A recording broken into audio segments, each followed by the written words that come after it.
Okay, so the other title for my talk was How and Why Video Game. I work in video games by accident, basically. I spent my teens doodling houses on graph paper with no ambitions to become an architect. I was just interested in designing spaces to live in. When I was about 18, my older brother showed me a free tool that shipped with the game, allowing you to make 3D levels for that game.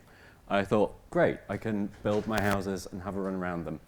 But before I do, I'm just going to make sure I'm really familiar with this tool and just make one level for this video game with it, just to make sure I know what I'm doing. So I made this thing and then gave it to a bunch of people to play and then watched them play it.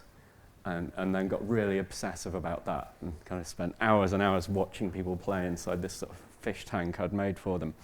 And then tweaked it into a new version that was slightly better and did it again and again and again. And 2 months later, had a level for a deathmatch game that was actually quite good and got good reviews from like community mapping sites. And I kept on cultivating these skills. And at the same time, I was doing freelance photography, freelance writing, and helping to run an art gallery that I'd set up. And I totally overcommitted. I was doing too many things, and one by one, I had to give them up. And all of those were things I loved. They were all really tough choices. But bizarrely, every time I gave one of those other 3 things up, I found that the skills I used for that thing were still useful for making video games. And that was really weird. I couldn't quite figure out what video games were. I just knew that they were the most interesting thing I was involved with. And I came to view them as this sort of omni-media that gobbles up all prior forms of it and uses them in weird and interesting ways. At the same time, I was sort of getting bored of video games because a lot of what the video games industry was doing was just these sort of shallow, banal teenage power fantasies with lots of tits and guns. But I sort of knew there was something interesting in the form, if not the things that people were doing with it. So I kept chipping away at it. I joined some really interesting teams that were doing experimental work and sort of meandered around and ended up building a portfolio good enough to get interviews for level design jobs in the industry. And at the time that happened, this horrible story broke by the name EA Spouse. And it was a blog post by the wife of a developer who worked at a studio belonging to Electronic Arts. And the post was basically saying, "Where is my husband? I haven't seen him for 6 months. Please give him back."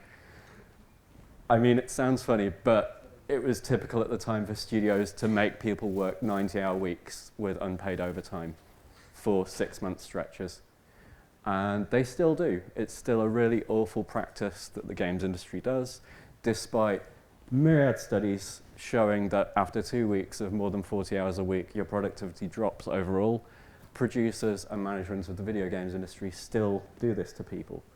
So at the time, I had a good portfolio, was up for these jobs. I started to think, actually, no, maybe I want to do something else. So I've ended up doing events for the video games industry and dabbling with design in my spare time. And in 2008, I was at the Game Developers Conference where a very famous designer named Frank Lantz did a 5-minute rant. Bear in mind, I was thinking very much of games as this form of omni-media. He gave a rant titled, "Games Are Not Media." And he said at the time, this was a sort of erroneous assumption we had built into so many things we were doing, because at the time, games were this thing, this product that came on a disc in a box, like other media products. And he said, thinking of them as only media separates them from thousands and thousands of years of cultural history relating to games and play that is useful to game designers. And I started thinking, he's right, but the omni-media thing is also kind of right. And it was just a sort of fun paradox I toyed with for years, until a couple of years ago, I finally settled on something that sort of explained it to me. So I should also explain, a lot of the work I do is curatorial. I put together stands and exhibitions of weird and interesting games for various clients. And this is the only definition of video games as a sort of new form I've found that satisfies all of the weird edge cases I've seen through that work, which is that video games are just system design combined with other media. We'll come back to that. Now, normally, when you're doing a video games talk, the industry sort of expects you to do all this career guff and go, yay, video games. I'm totally not going to do that.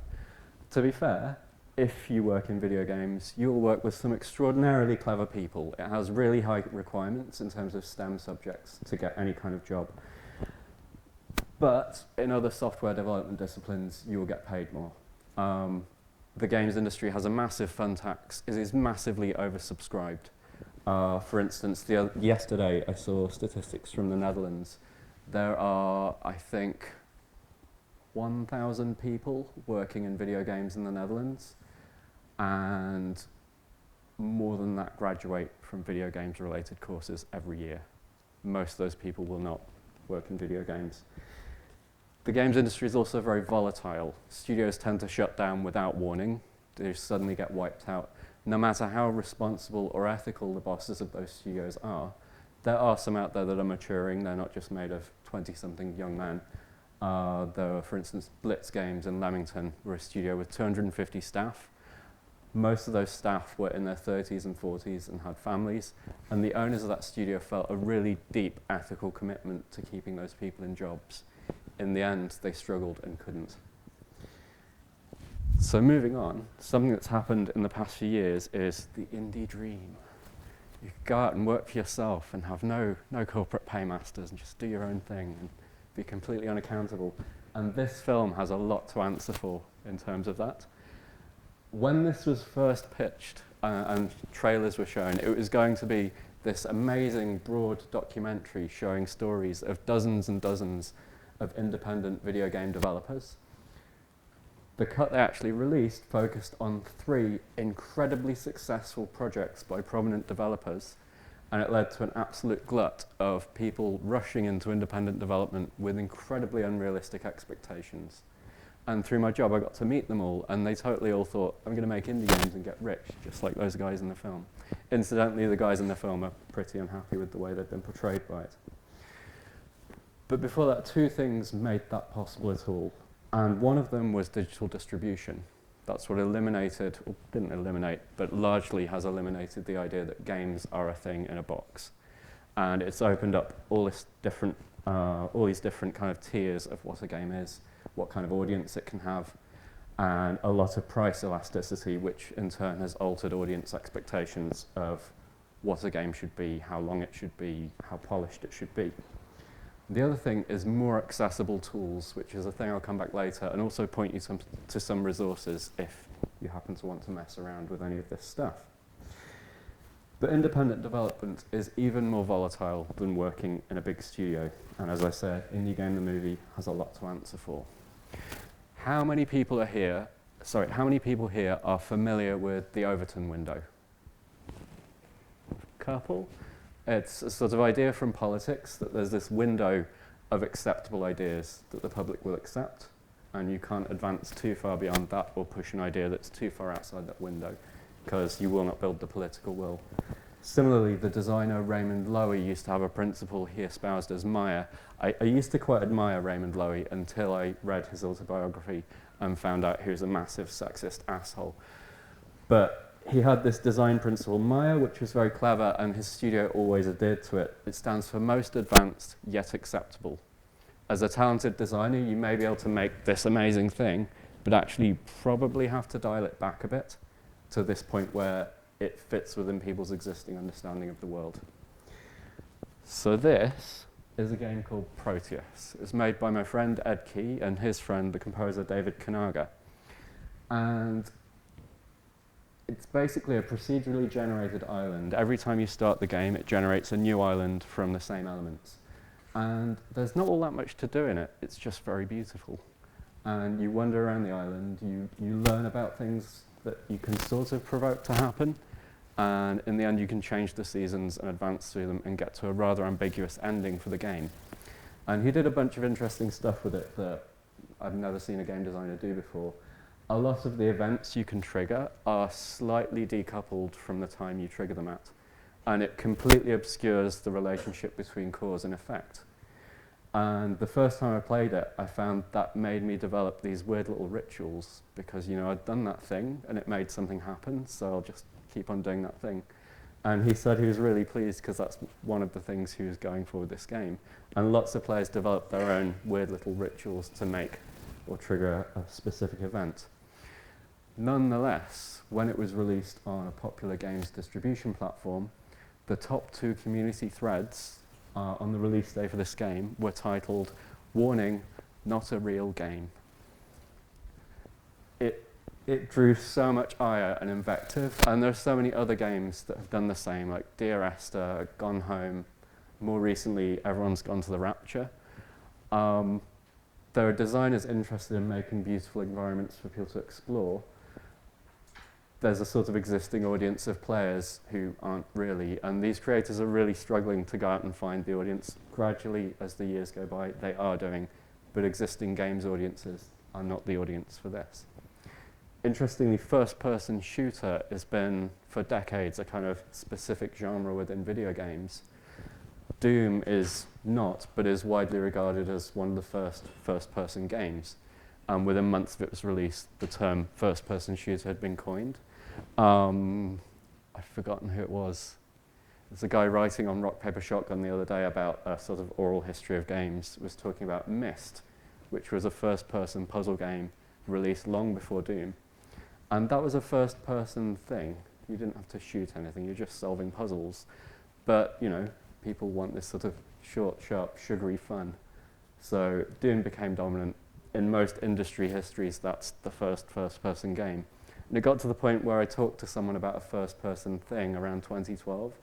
And this is someone who'd worked in games for a long time, and a look of consternation crossed their face, as if to say, like, what? You can do other things in a 3D world. You don't have to shoot stuff. So as I said, tools have become more accessible, but as the tools become accessible, making games becomes more like making other media. At the same time, that's kickstarted a massive cultural fringe of games. I'm going to show you some interesting projects from that fringe.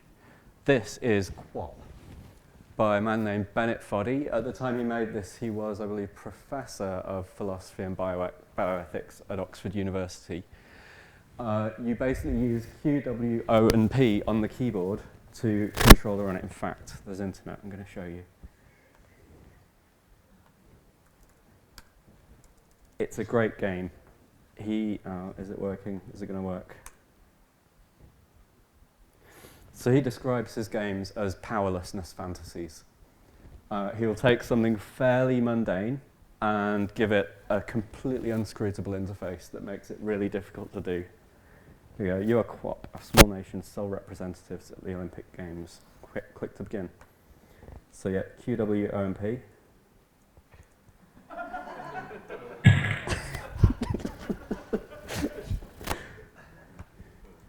Would anyone like to come up and play this in the background while I talk for a minute?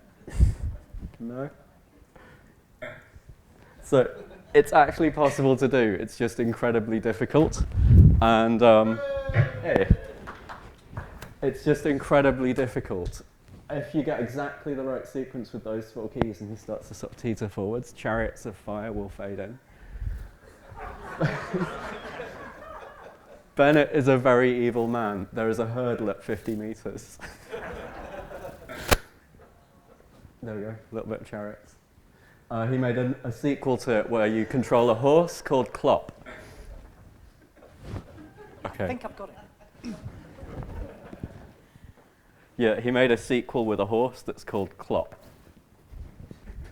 And then Gurp, where you're climbing a rock face, and you have to do these weird Byzantine key combinations to actually do it, and it sort of weirdly physically maps itself to rock climbing in the way you have to twist your hands around and strain muscles. I'm going to look at 2 extremes of this fringe, because there's just too much weird, wonderful work in it. So the first extreme is Twine. Some of you may have been familiar with like the hypertext fiction of the late 90s. A lot of that was sort of clumsy and awkward and a bit difficult to get on with.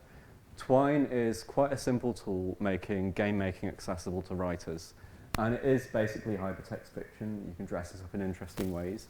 But it has internal logic as well. So you can build puzzles, or you can just write something that has a linear story, or you can make something that's more like a choose-your-own-adventure book. This is Even Cowgirls Bleed by Christine Love, in which you play a lesbian cowgirl whose only ways of interacting with the world are shooting or holstering her weapon. I don't want to spoil it for you, but it is a really good satire of video games. This is Ultra Business Tycoon 3 by Porpentine. I had a quick game of this earlier. When you hit new game, it says like generate character or randomly. Oh. We're going to get interrupted by Bennett Foddy if I don't close this.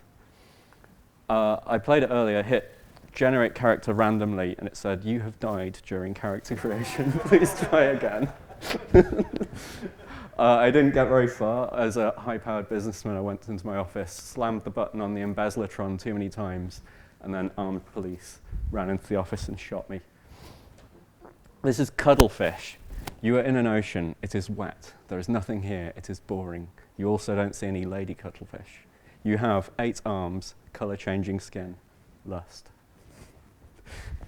It's a game where you're a juvenile male cuttlefish, seeing if you can sneak by the dominant male cuttlefish and have sex with a lady cuttlefish.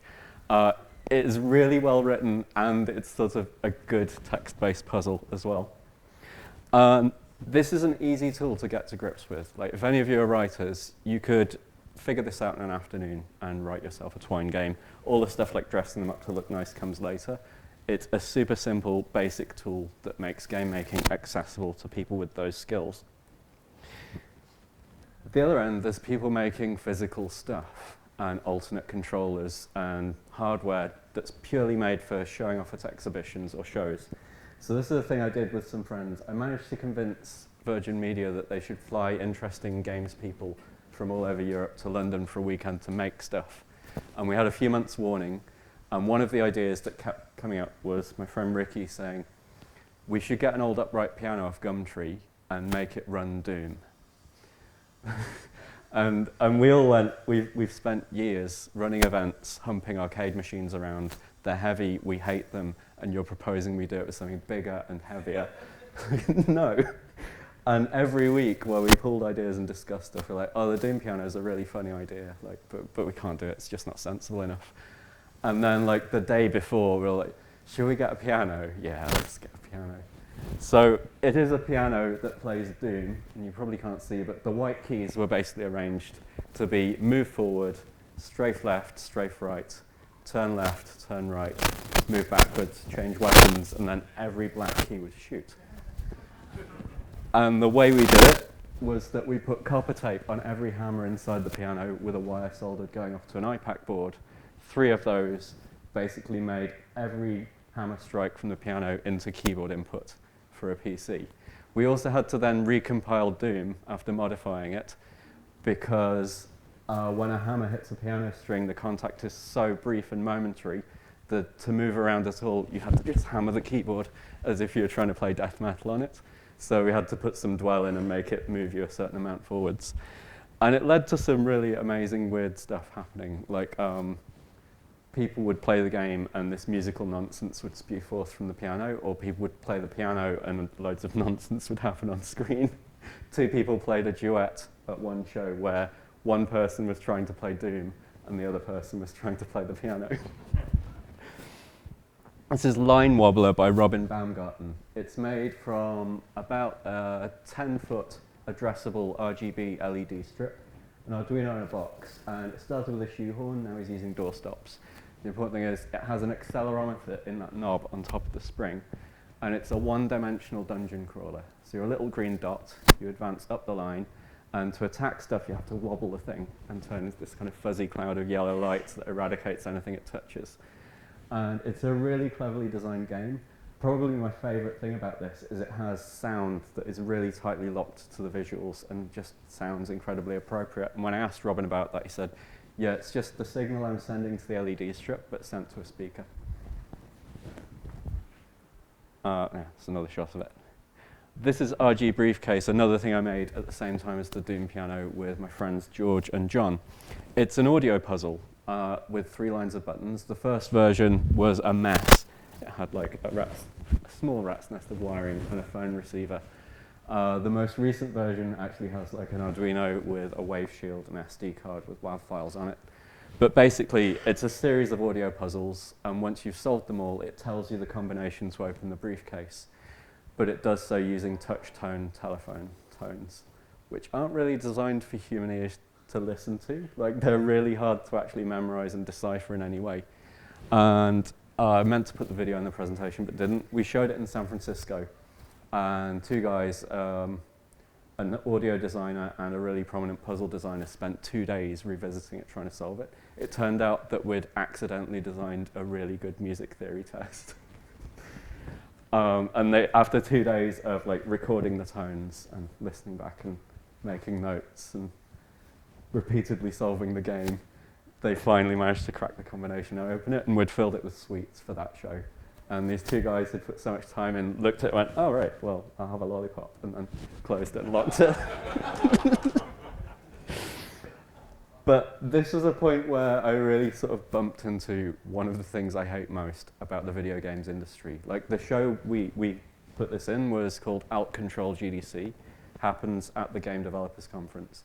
And it happened because some of the organizers of that conference understand that there is a cultural fringe, that there are valuable things within that to be shown to people, and that sort of experimentation should be supported. Many of the people there don't understand that. So one guy came up and sort of poked it a bit and then asked me, so what's your business model? As if this was some kind of startup. I wanted to say, there's a factory in China turning out 20,000 of these things right now. But instead I just said, I don't think you really understand why this show is happening. Likewise, this is Space Ragers by a guy named Alex Johansson and two of his friends from New York. Alex is a lecturer in Huddersfield.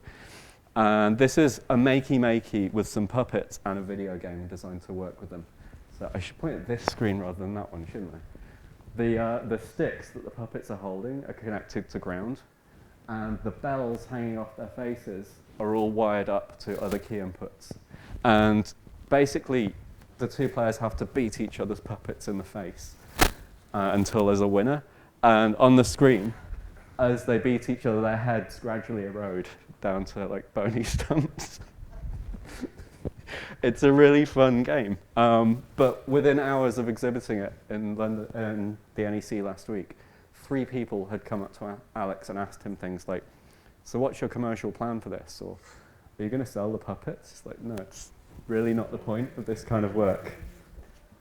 Which brings me on to awful, awful questions that people in the video games industry ask. And there's one I hate more than all of them because it's a terrible question. And people now still ask it of me. They ask, David, are video games art? And over the years I've had various answers to that question, and my favourite answer at the moment is, what, all of them? Because I don't know how to start on that. The only way I can answer it is by telling them it's a bad question. If I do ask what all of them, they'll then go, well, are some video games art? Are some of these highly commercialized corporate products art? And it's this really weird way of thinking where they exist entirely within industry and can't think of anything outside of it, yet at the same time are a new, much maligned medium desperate for some kind of cultural validation, but unable to think their way out of this kind of plastic trench they're sitting in. So they sort of end up asking me, like, what about that one that's sort of Art Deco and has the Ayn Rand quotes where you, like, solve a series of tangled philosophical problems by shooting the bad men? That's kind of arty. Is that one art? Or, like, what about that time we took a load of concept art from corporate video game studios and put it in frames and then on a wall in the gallery? That's art then, right? It's a terrible question. The right question is, can you use the tools used for making video games to make art? And the answer is a resounding yes. And not only that, there is a decades-long history of people doing that. It's something people have been doing since about the time we had anything resembling excess computing power, but it's a history that has been completely ignored by the video games industry because they don't understand it. Because if they're confronted with that work, they would ask, what's your business model? Lillian Schwartz was artist in residence at Bell Labs in the 60s using computational techniques to make really beautiful animations. Creators through the 90s and 2000 and now are using specifically video game making tools to do art. But it's seen by the industry, it's not understood by the industry, it's not talked about by the industry. My friend Marie is curator of digital arts at the Victoria and Albert Museum. and she recently organised an evening of events centred on games and play. The V&A is a proper museum. They take rigorous curatorial approaches to any work they put on show publicly. This is how games industry publication MCV reported on this evening of massive, massive amounts of things. Long have video games strived for cultural validity, and now they have finally made it into London's Victoria and Albert Museum. Well, Blizzard held a launch shindig there for its Grand Tournament Hearthstone expansion, but that still counts, right? On the night, games writer Cara Ellison did a DJ set while Stanley Parable developer William Pugh held a talk. Very prestigious. A night of curated stuff became launch shindig for commercial game held in fancy venue. Yay, cultural validity for games. The industry is fundamentally insular, and there are some reasons for that. Working in the industry proper has some very high barriers to entry, from the massive amounts of applicants there will be for any job to the very high educational requirements they have. The level of technical craft in the products they make is phenomenal, and I really want to fight for that sort of technical craft and those skills to spread outwards. They will slowly, it is happening slowly, but for now they're effectively being hoarded by these massive studios. And those studios are recycling the same 3 decades of screen culture. It's Space Invaders, Pac-Man, Star Wars, Lord of the Rings. And it's really depressing. A guy named Simon was editor of Gamma Sutra, which is a very prominent industry news blog, for quite a few years. And he ran a weekly feature where he would ask a different video game developer every week, what are your influences? In 3 years of that running every week, there were only 2 people that didn't immediately say Star Wars and Lord of the Rings. Culturally, video games have a deeply rotten and bankrupt core, and I hate it. It's also a very panic-stricken industry. It seems to need some kind of manufactured crisis to function. In 2008, it was, oh my God, casual games are going to kill us all. It's all going to be housewives playing Bejeweled. All this stuff we've learned about console games and shooting stuff is going to be irrelevant because casual games are suddenly this big new thing and it's going to take over everything and kill us all. They couldn't really conceive of the fact that maybe both these things can exist at once. The year after that was Facebook games. Facebook games are going to ruin the games industry and change everything, and we should all just drop our tools and learn these other tools, because everyone's investing in Facebook games. And the year after that was mobile. And sometimes they get hysterically excited about stuff, like indie was a massive thing, and the doom that's being foretold right now at this very moment is the indie apocalypse, just because so many people have rushed into their indie game, the movie fantasy, and found it's not true. And suddenly, like, the average salary for a video game developer in North America, including indie developers, dropped to $11,000 a year because so many indie developers are struggling to survive. But this isn't an apocalypse. It's always been that way. More accessible tools mean that games are becoming more like music, and people can make weirder, smaller, lo-fi things and put them online. And in turn, that means that video games are becoming more like other media industries. Small publishers working with indie developers are actually adopting very music industry-oriented models, and in turn, some of them are offering really abusive contracts to developers compared to the things they might expect. Working in that cultural fringe is a really stressful place to be. And as a result of an industry that's unable to understand or support it, games are currently losing some of their best minds because they're just burnt out and they can't take that anymore. They need to go and do other things. Liz Ryerson posted this week that she's just going to concentrate on music from now on. The writer and critic Matty Bryce earlier this year said, I can't cope with this anymore, so I'm just going to go and do something else. And no one from those communities can blame these people or resent them for it. But it's a great shame that such intelligent thinkers who are looking so far forward beyond the Overton window effectively can't find a place to survive within video games. And things have always been that volatile. People are treating this indie apocalypse as if it's a new thing, the same way they treated indie development as if it was a new thing in 2011. These are things that have always existed and have always occurred. In the early 80s, how many people have heard of or played a game named Manic Miner? Quite a few of you. Matthew Smith made that in the early 80s. He got no money for Manic Miner, but he got well paid for the sequel he did, Jet Set Willy. In early 80s money, he got £30,000 for making that game. And he couldn't believe it. He couldn't believe his luck. He thought, I've found the career for me. I'm going to be rich. Everything is going to be okay forever. So he blew that first £30,000 on fun stuff, thinking, let's make another game. It'll be great. And he never had another hit game. Never. 20 years after the fact, watching him speak at a festival about this, an up-and-coming games student asked him, what would your advice be to someone if they ended up in your situation of having a hit game? And he immediately said, buy a house. Don't blow the money on drugs, buy a house. Because without property in this country, you're a second-class citizen. And those kind of stories are not unusual, have never been unusual within video games. Making games and surviving in games has always been hard. And being in a big corporate studio doesn't necessarily make you safe. So if any of you are toying with entering video games in some sense, if you want an okay salary, go for the corporate job, by all means. But if you want to explore what video games are, take up some smaller tools, some hobbyist tools. They will give you far more creative freedom rather than locking into this 3D engine where you race or shoot or whatever. Interesting work always happens on the margins, and I'm guessing a lot of you in this crowd deal with funders and stakeholders or bosses who like to talk about innovation and creativity. And I find when people say those words, not just in games but everywhere, what they actually mean is not creativity and not innovation, but this bit at the end of them that you can sort of lop off and already build a business case for. Not that other really risky stuff, just this stuff.